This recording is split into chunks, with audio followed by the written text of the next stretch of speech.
We're going to take that context now about sanctions and about economic counterattacks and bring it into the global market picture this morning because, unsurprisingly, heavy losses. We did have a very negative lead from Asia picking up in Europe, and it is every bourse more than 2% down. Look at FTSE 100, 2.5% down, CAC 2 and 8 tenths, but it's the DAX. Now, I've been following the DAX all week because a lot of German industrials, a lot of German majors do have some sort of business link with Russia, and that obviously has been dragging down a lot of those companies this week. So the DAX did have huge offside in the futures as we were heading into the open. It's now down around 3.5%. We'll continue to monitor this, but let's take a look at sectors and how they are all performing.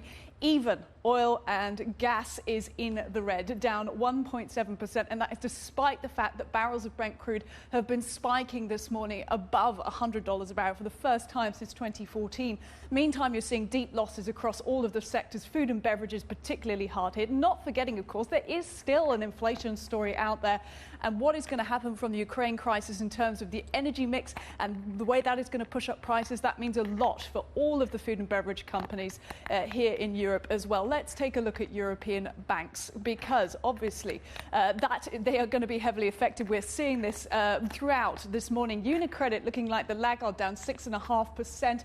Deutsche Bank 5.5%. Barclays somewhat contained, you could almost say, down only 4%. But given what we've seen recently with this interest rate hike environment on the cards, a lot of that priced in, and people are saying so much of the Ukraine crisis is priced in. We'll be asking our guest about that next because it doesn't seem that way when you look at something like banks and the kind of negative and quick reaction we've seen this morning. Let's take a look, though, at Russia.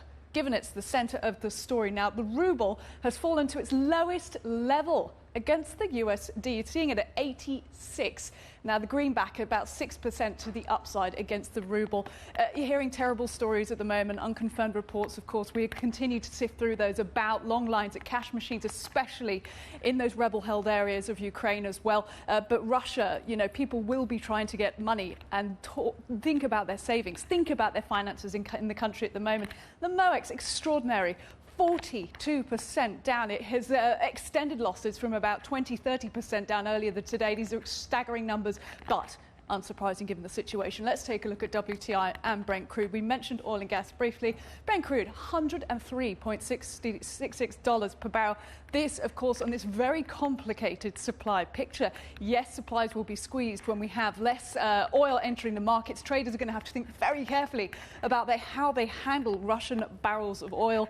Given the slew of sanctions expected, of course, it's going to create this tight market. We have got Brent crude soaring. Gas, of course, a big part of this picture. WTI crude up just under $100 a barrel, $98.26. Let's take a look at the US yield curve. Got investors absolutely piling into fixed income this morning, those safety trades. So you are seeing yields and declining somewhat. The 2-year at the shorter end of the yield curve is at 99.95. The longer end at the 10-year, we're looking at 99.69. We'll keep an eye on that throughout the morning.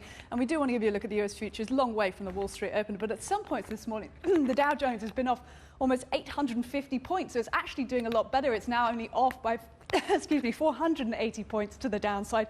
That is still steep losses. The Nasdaq 280 points down, the S&P 60 points down. We will have to keep monitoring that throughout the morning and see if it can make any recovery, but looks to be a very negative start in the US.